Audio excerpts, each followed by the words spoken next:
Le 7-10 Listen anywhere.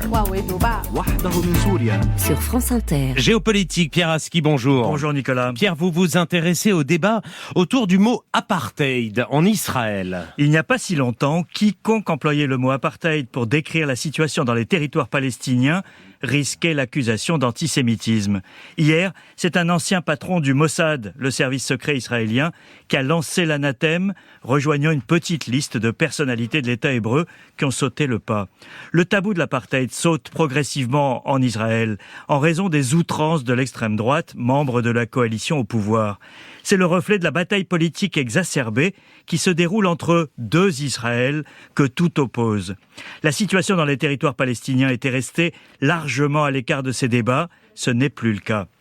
Tamir Pardo, chef du Mossad de 2011 à 2016, a estimé que le traitement des Palestiniens était comparable à l'apartheid, ce système de racisme institutionnalisé qui a sévi en Afrique du Sud jusqu'en 1994.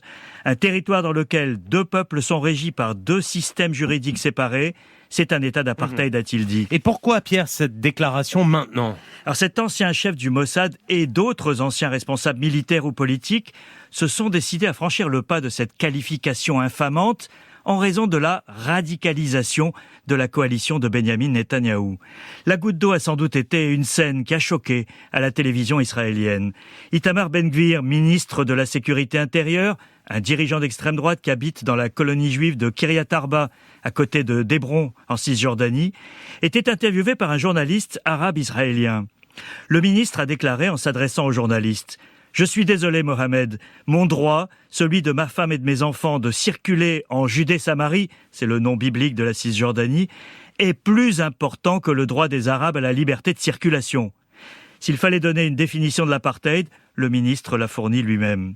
Benjamin Pogrunt, un Israélien d'origine sud-africaine qui fut engagé contre l'apartheid, a témoigné dans la presse de son changement d'opinion. Il avait écrit un livre en 2014 pour contester la qualification d'apartheid. Aujourd'hui, il estime que dans les territoires, Israël prend la direction de l'Afrique du Sud il y a 75 ans. Et quelles sont les conséquences de ce tournant ? Alors elles peuvent être sérieuses, Nicolas, car l'apartheid sud-africain avait été combattu par des sanctions.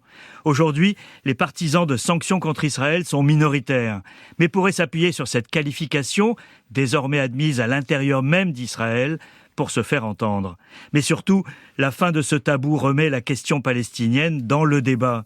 La société israélienne a longtemps fermé les yeux sur ce qui se passait dans les territoires, mais ça n'est plus possible avec l'agenda radical du gouvernement. D'ailleurs, l'autre propos de l'ancien chef du Mossad qui a fait sursauter, c'est son estimation que la question palestinienne est plus urgente pour Israël que la menace du nucléaire iranien. Ça fait bien longtemps que quelqu'un de son calibre n'a pas été aussi carré, signe de la rupture provoquée par Netanyahou et ses alliés.